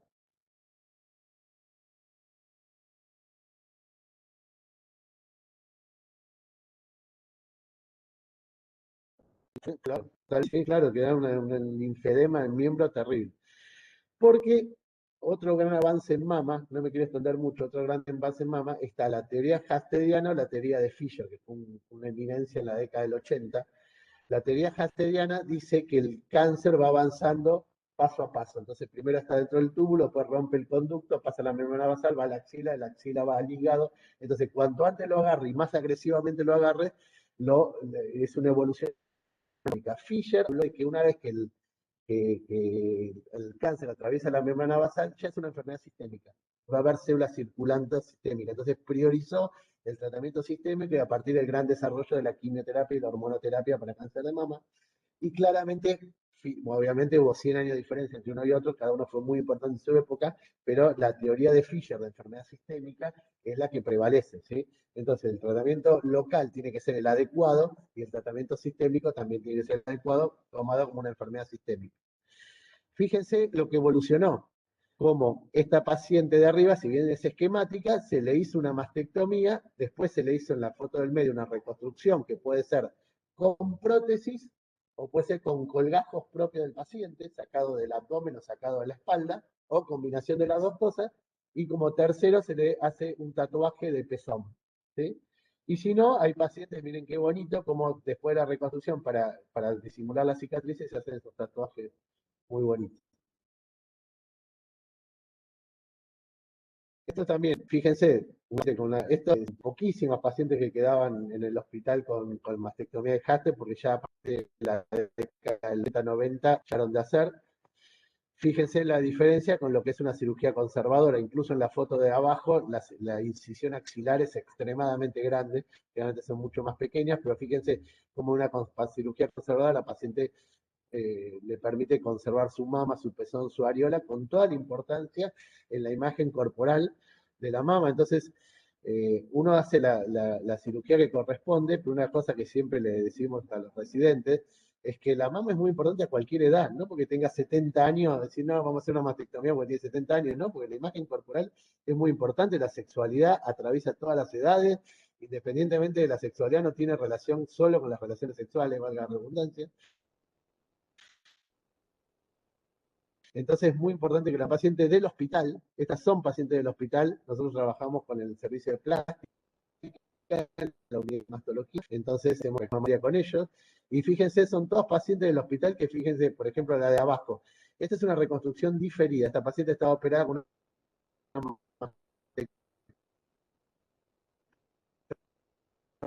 mastectomía, el tatuaje del pezón. Y fíjense cómo siempre cuando reconstruyen una mama, acomodan la otra, ¿sí? Para que queden simétricas en tamaño. El volumen, entonces se reproducen la chica, se achica la otra mama. Si la mujer, cuando se hace la reconstrucción, tiene muchos factores de riesgo para desarrollar un cáncer de mama bilateral, entonces se hace la mastectomía de prevención de riesgo del lado contralateral al que tuvo el cáncer. Fíjese este otro caso con prótesis, miren cómo recuperó volumen, porque obviamente tiene prótesis de los dos lados, cómo recuperó volumen esta paciente. Por supuesto en la intimidad se va a ver la cicatriz, pero esta paciente para ir a la playa, para ir a la fiesta, para usar vestidos, perfecto queda. Interesante, son 3 hermanas en Estados Unidos, que las 3 tuvieron cáncer de mama, existía en esa época, década del 60, esto no existía todavía la parte del estudio genético, pero claramente hoy por hoy se lo hubieran hecho. Fíjense la hermana mayor, como tiene una cirugía de Halsted, en el cual ya se empieza a ver el linfedema, y la paciente del medio tiene la mastectomía de Madden, que es la que hacemos actualmente, que se saca la mama con la ponerosis del pectoral mayor y el vaciamiento axilar, que se conserva los pectorales, fíjense la diferencia que hay entre una y otra, y la posibilidad de un linfedema es mucho menor, y la otra hermana que tuvo una cirugía conservadora, ¿sí? Toda la evolución de la cirugía mamaria en una foto, en una familia. Esto es muy rápido paso, cuando la paciente, dijimos, hace un tratamiento conservador, siempre se complementa con radioterapia. La radioterapia mejoró muchísimo, fíjense cómo se hace una tomografía y se planifica la radioterapia que va a recibir y se la hace solo del volumen mamario.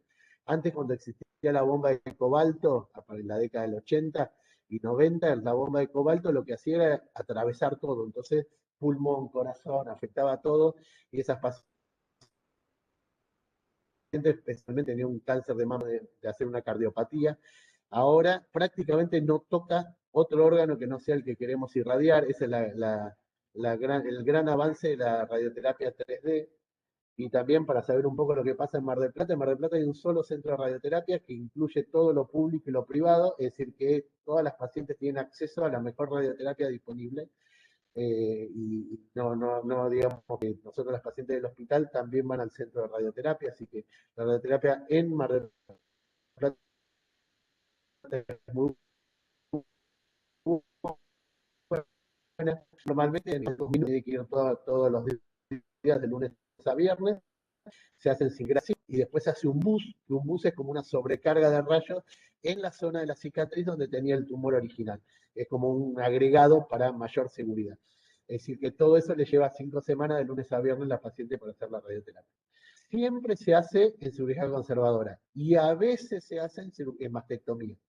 Por ejemplo, si hacemos una mastectomía y tuvo compromiso del pectoral, tuvo compromiso de la piel, o tiene más de 3 ganglios afectados en la axila, también tiene indicación de hacer radioterapia, aunque le hayamos sacado la mama.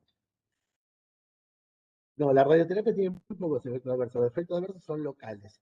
Calor, hace como una quemadura, por eso te dan cremas hidratantes para ponerte mientras lo haces.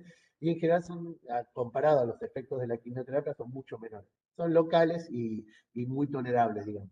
Con las radioterapias nuevas no se ven esas grandes quemaduras que se veían antes, o esas neumonitis, o esas carditis que hacían. Eso ya prácticamente no se ve nada de eso. Bueno, sobre la quimioterapia no me voy a extender mucho. Los ciclos de quimioterapia, obviamente trabajamos en equipo con los oncólogos. La quimioterapia tiene sus indicaciones, especialmente en los tumores HER triple negativos o los de alto riesgo. Cuando los tumores son mayores de 2 centímetros o hay axila comprometida, casi ninguna zafa de la quimioterapia, cuando son tumores voluminosos. Por eso otra de las importancias de hacer diagnóstico precoz, porque si vas a hacer un diagnóstico precoz cuando el tumor tiene 1 centímetro y si te ayuda un poco la biología molecular del tumor, es muy probable que no necesiten quimioterapia a la paciente. Entonces, otro de los beneficios de hacer tamizaje. Las quimioterapias en general se extienden entre 4 meses, es una combinación de drogas. No pretendo ni que sepan las drogas, pero se las nombro. Se usan antraciclinas, ¿sí? En los primeros ciclos, que es la que más miedo le tiene a las pacientes, dice el sachet rojo, porque el sachet es rojo, y es la que más efecto adverso, la caída de pelo y más efecto adverso da. Y después se usan taxanos, que los taxanos se hacen en forma semanal durante 12 semanas. Entonces, más o menos, la duración total de la quimioterapia son 4 meses. En general, la distribución de los tratamientos es cirugía, después hacer la quimioterapia, después hacer la radioterapia y después continúa con la hormonoterapia a las pacientes que así lo requieren. Pero esa es la cronología. En una época se discutía quimio primero, rayos primero, bueno, eso ya de discusión quedó en la historia. Cuando la paciente tiene indicación de quimioterapia, le inicia posterior a la cirugía entre el mes y mes y medio de la cirugía. Esto es lo que preguntaba la compañera del cáncer de mama y embarazo. Ahí se pueden dar dos situaciones. La paciente que está embarazada y se le descubre un cáncer de mama, entonces esa paciente se habla, se charla todas las posibilidades terapéuticas. Como les dije, no es indicación de aborto terapéutico, hoy por hoy puede elegir la paciente, porque el aborto lo puede interrumpir por decisión, pero no es una decisión de interrumpirlos. Lo que se hace es lo mismo, se hace el diagnóstico, se hace la punción, se hace la cirugía, y si es necesario se hace la quimioterapia durante el embarazo. Está probado que si bien puede producir anemia fetal y tiene algunos efectos adversos, no es gratuito hacerlo, se puede hacer perfectamente y nace un bebé sano. Lo único que está contraindicado mientras está embarazada es la radioterapia, eso definitivamente no, y no puede usar el trastuzumab. Todas esas dos cosas quedan para el puerperio. ¿Sí? Esa paciente se le va a bloquear la lactancia y va a completar el tratamiento de la. Pero cirugía y quimio perfectamente puede hacer embarazada. Y después está la otra situación. Paciente que, como la de arriba, una brasilera que puso, acá tenía el cáncer de mama y ahora está Teo, ¿sí? La que está embarazada, es paciente que tuvo un cáncer de mama y quiere quedar embarazada. Esa situación es cada vez más frecuente. ¿Por qué? Porque hay mucho cáncer de mama en gente joven. Entonces, muchas veces no tienen la paridad cumplida, entonces tienen su cáncer de mama y después quieren quedar embarazadas y pueden quedar embarazadas.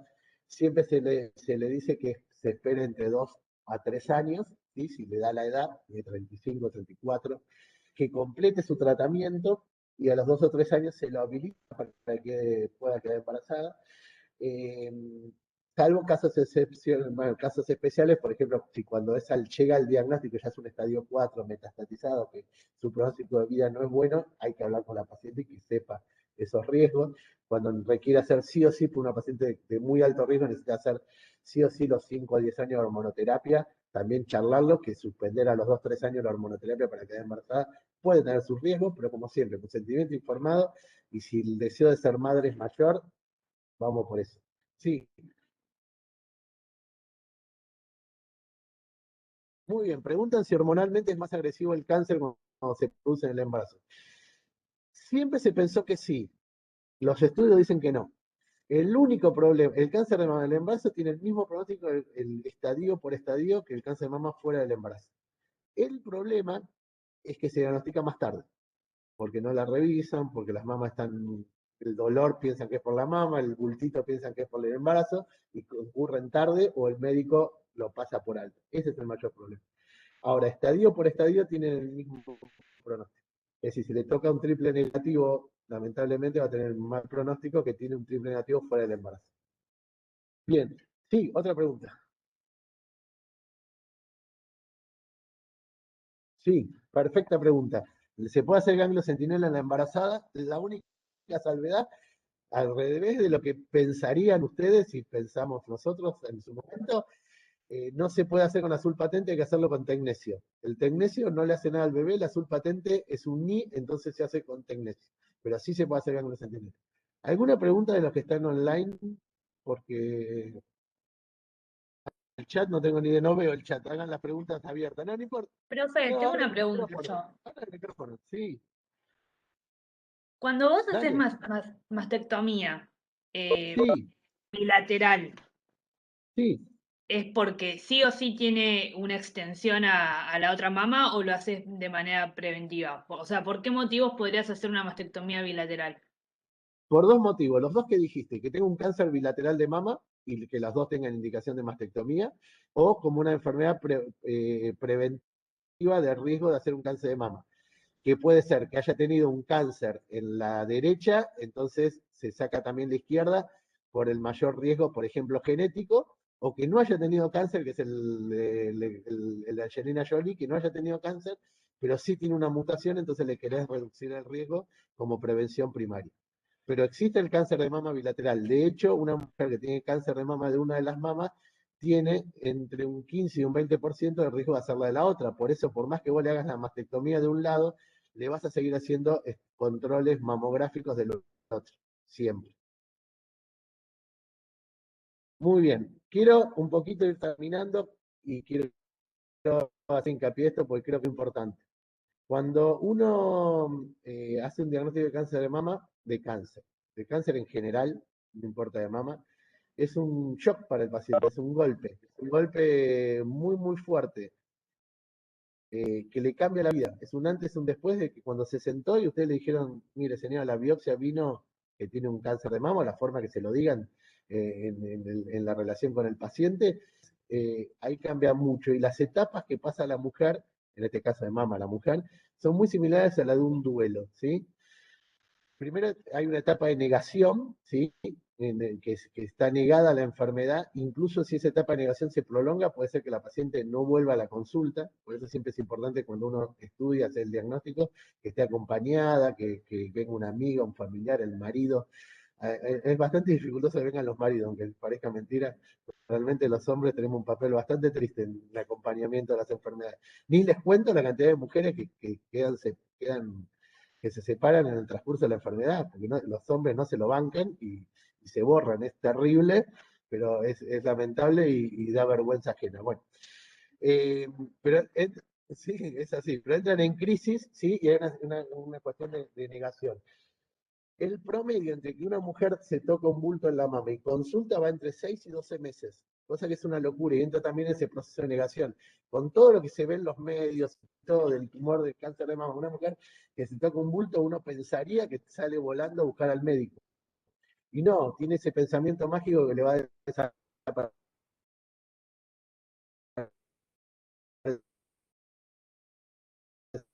Se cortó, que fue la profe. madre del niño, se enoja con ella porque no fue al médico, se enoja con el médico porque no le pidió la mamografía, se enoja con la familia porque se quedó sin obra social, pasa por ese periodo y después generalmente tiene un proceso, un momento de bajón y depresión, por eso es muy importante el acompañamiento.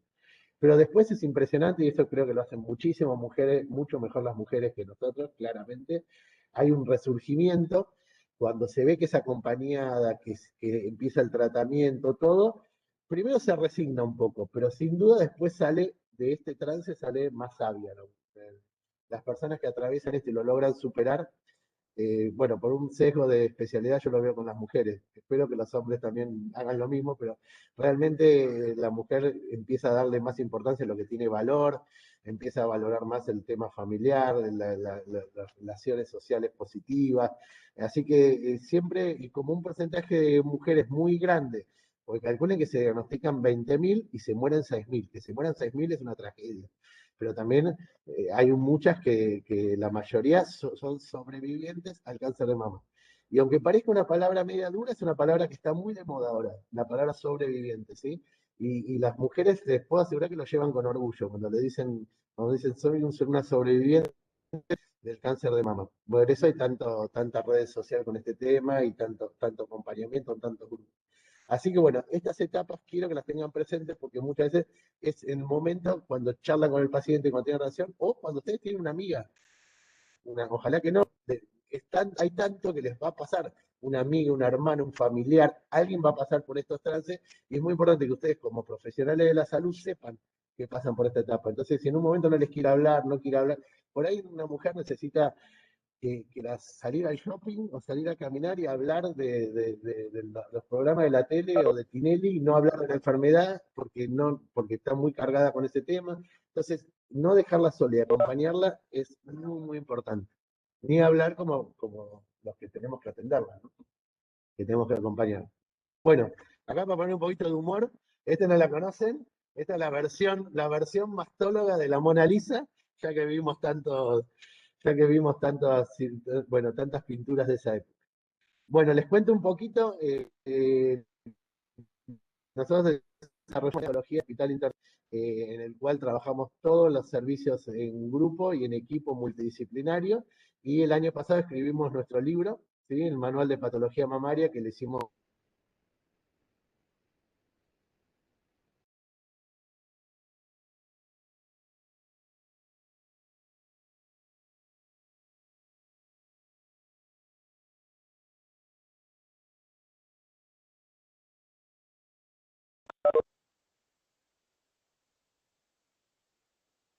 ¿Se cortó?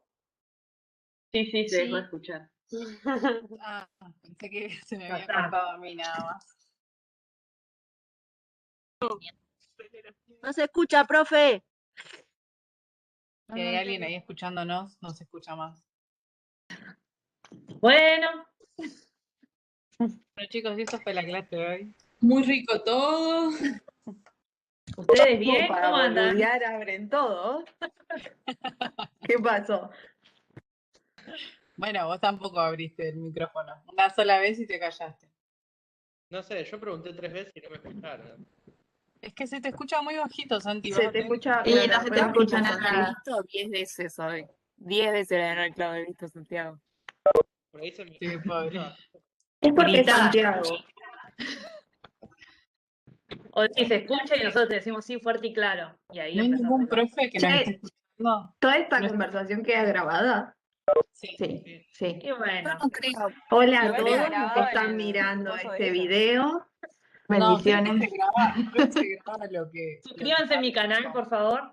Creo que se graba lo que están viendo ahí. Claro, esto no Las se que graba. están Porque pelados. dije, si no se escuchan, no se Pero las graba. voces sí.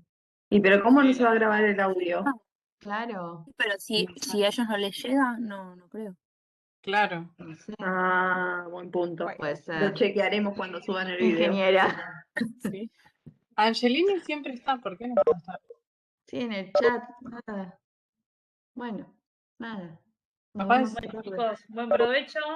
Ah, son las 11 igual, pero buen provecho. Son casi las 12, pará. Ya pasaron de 11:30. Bueno, en un ratito vamos El a comer. almuerzo te lo podés hacer. ¿Qué acaba De a de pasar? poquito. ¿Nos estarán escuchando? ¿Los Sí, profes? se escucha Santi, muy bajito. Grita. A ver. No, si nos están escuchando. Ahí Ahí cambió. pasando las diapos. Ahí se pasaron todas las bueno, diapositivas. terminó ¿no? la clase.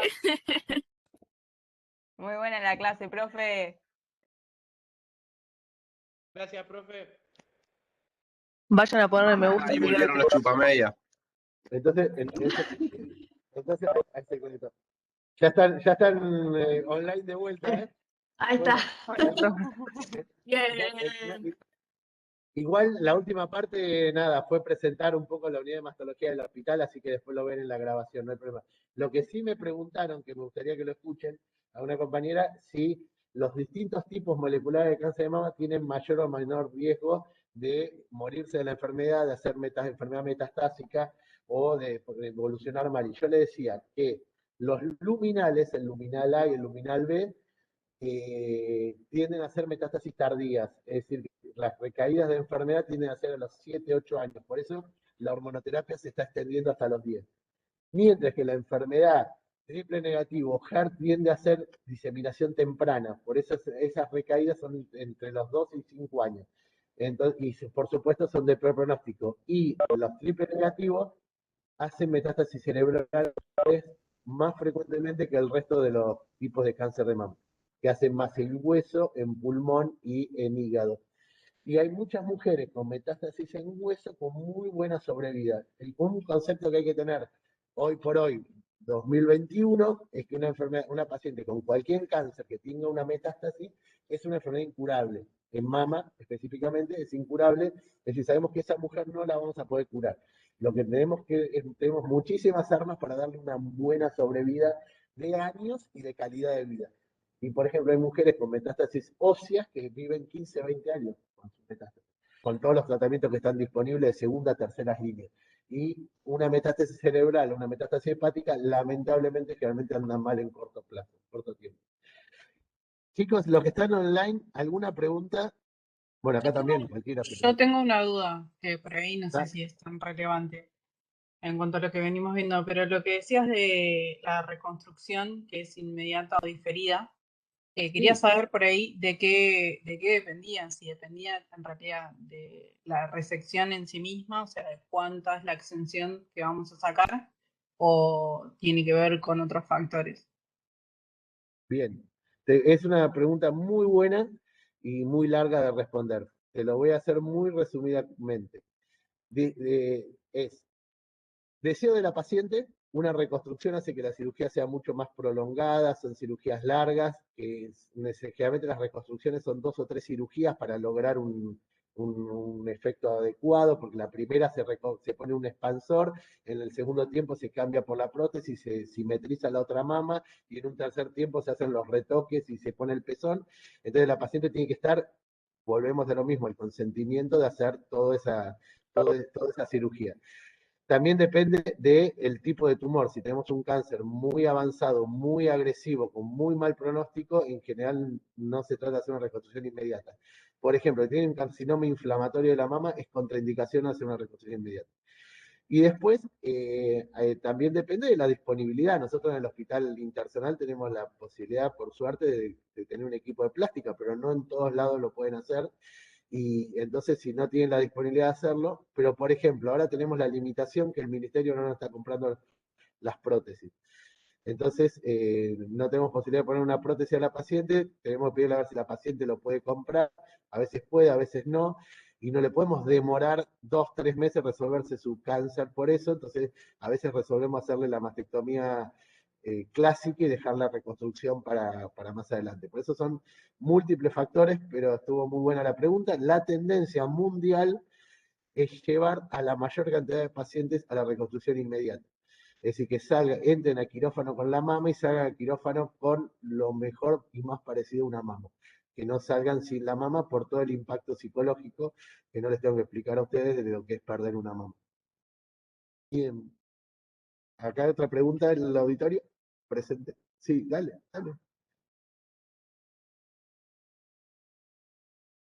Muy bien, preguntan después de una cirugía conservadora, ¿cada cuánto una mamografía? Excelente pregunta. Los controles tienen que ser clínicos en forma semestral y por imágenes en forma anual. ¿Sí? No es que porque la paciente haya tenido la enfermedad hay que hacerle mamografía cada 6 meses. Lo que sí, el estudio de mamografía, después de que hizo la cirugía conservadora de los rayos, nunca hay que hacerlo antes de los 6 meses de la cirugía. En general, se operan, se hacen los rayos, a los 6 meses le hacemos los primeros estudios por imágenes y después los seguimos clínicamente y con controles de imágenes anuales. Bien. Profe, ¿Sí? ¿cuánto es más o menos de tiempo un tratamiento de cáncer de mama, incluyendo lo que es rayos, cirugía, quimio, Bueno, más o menos? bueno, muy bien. Bueno, vos te llega la paciente con el tumor en la mama. Si todo funciona bien, vos en menos de una semana tendrías que tener estudios por imágenes. Una vez que tenés los estudios por imágenes, si es un nódulo, por ejemplo, le pedís una punción, que debería no tardar mucho más de una semana en hacértela. Yo te hablo de los tiempos que tenemos en el hospital. En privado incluso puede ser menos. Le hacemos la punción, la anatomía patológica tarda 20 días, es decir, que vos en ese interín le vas pidiendo el prequirúrgico, es decir, que más o menos en 40 días tenés que tener la paciente lista para operar. La operaste y recibís la anatomía patológica a los 15 a 20 días de la cirugía y ahí planificás el tratamiento. Si es para hacer quimio, arranca la quimioterapia más o menos al mes y medio de la cirugía y la quimioterapia se extiende entre 4 y 5 meses. Acordate que son aplicaciones, 4 aplicaciones cada 20 días y 12 aplicaciones semanales. Antraciclinas primero, taxanos después. Así que ahí ya tenés 5 o 6 meses. Después pasa los rayos, que son 5 semanas, que si todo anda bien la va a hacer posterior a la quimioterapia, así que tenés 5 semanas, un mes y medio más, y después, si tiene que recibir trastuzumab, lo sigue recibiendo cada 20 días por un año, y si hormonoterapia, tiene que o las dos cosas, tiene que tomar la hormonoterapia entre 5 y 10 años. Y seguir viendo a su mastólogo o médico que la siga en los siguientes 5 años en forma periódica. Eso sería un tiempo. Entonces, miércoles que no le cambia la vida a una mujer cuando le hacemos el diagnóstico, le cambia un montón la vida. Y lamentablemente los guardapolvos blancos pasamos a ser parte de su vida. Así que esos son los tiempos aproximados. Sí, bueno, acá también me hacen, son tantos temas que es muy difícil de abarcar. Me preguntan si se puede hacer quimio antes de la cirugía. Sí, muy bien, esa es la tendencia que se usa mucho ahora, se llama quimioterapia neoadyuvante, ¿sí? ¿Cuándo la hacemos? Cuando tenemos un tumor muy voluminoso, que le tendríamos que sacar la mama al paciente y le hacemos quimioterapia para achicarla e intentar hacer una cirugía conservadora, es decir, no hacerle la mastectomía. Y también tiene otras indicaciones, pero quizá la más importante es esa, porque aparte ves cómo es la respuesta biológica del tumor al tratamiento, y cada vez se está utilizando más. Sí. Llevar a una paciente que hubiera ido originalmente a una mastectomía, llevarla a que no pierda la mama, eso es muy importante. Bien. Dale.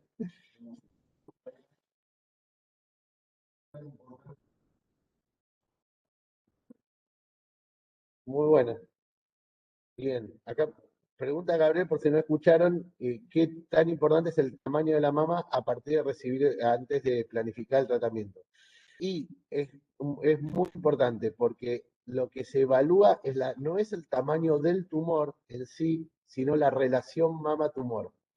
Si tenemos una mama muy grande, con un tumor de una mama grande con un tumor de 4 centímetros, probablemente esa paciente sea candidata a una cirugía conservadora porque vamos a tener una posibilidad de sacar el tumor con margen libre y a su vez conservar una mama estéticamente aceptable. Si de esa misma paciente tiene una mama pequeña o mediana con un tumor de 4 centímetros, probablemente le abarque más de un cuadrante y esa paciente, si bien lo podríamos sacar completo, le dejaríamos una mama estéticamente muy mala, entonces por ahí esa paciente es mejor hacerle una mastectomía que una reconstrucción. Por supuesto, todo esto siempre se charla con el paciente, pero sí es así. Es la relación mama-tumor más que el tamaño del tumor para planificar la cirugía.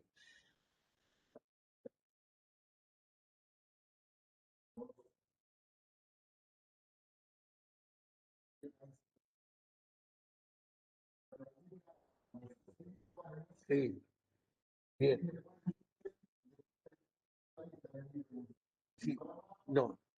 Mamá, decimos que pasados los 5 años, a ver, esto anótense, creo que se los dije la otra vez, pero anótenselo para todos los cánceres, para cualquier examen que les tomen. Cuando se diagnostica una enfermedad de estadio 1, 80% de sobrevida, más o menos 10% en todas. Cuando es un estadio 2, 60%, estadio 3, 40, 50%, estadio 4, 15 a 20%. Eso no escapa a ningún tumor del organismo. Entonces, el riesgo de morirse de la enfermedad es en mama, cuanto mayor es el estadio, como en cualquier tumor, mayor es el riesgo.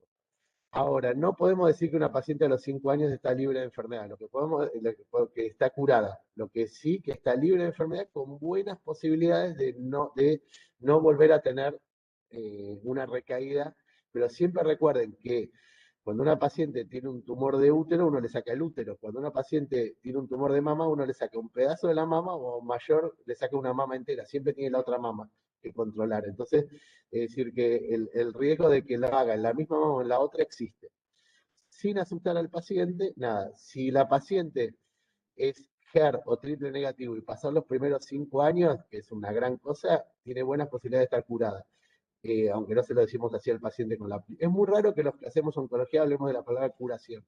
Tenemos enfermedad controlada, sin evidencia de enfermedad, pero no, la palabra curación implica muchas cosas.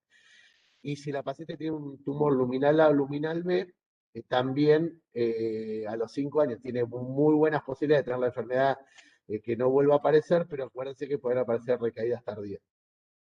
A veces a los 5, esto de los 10 años es relativamente nuevo, tiene 2 o 3 años que se hace. Entonces la paciente está contando el calendario para llegar a los 5 años y dejar de tomar la hormonoterapia, y cuando llega a 5 años le decimos, no, va a tener que seguir 5 años más porque los factores de riesgo, bla, bla, bla, bla, le agarra un odio que la mayoría, la verdad, que acepta seguir tomándola porque entiende que es un beneficio, y otras no les gusta ni medio. No sé si te contesté. Bueno, ¿alguna pregunta más en online? Si no, los liberamos y podemos seguir con los prácticos. Bueno, los esperamos por acá. Chao, chicos. Chao, profe. Chao, muchas gracias, profe. Chao, gracias.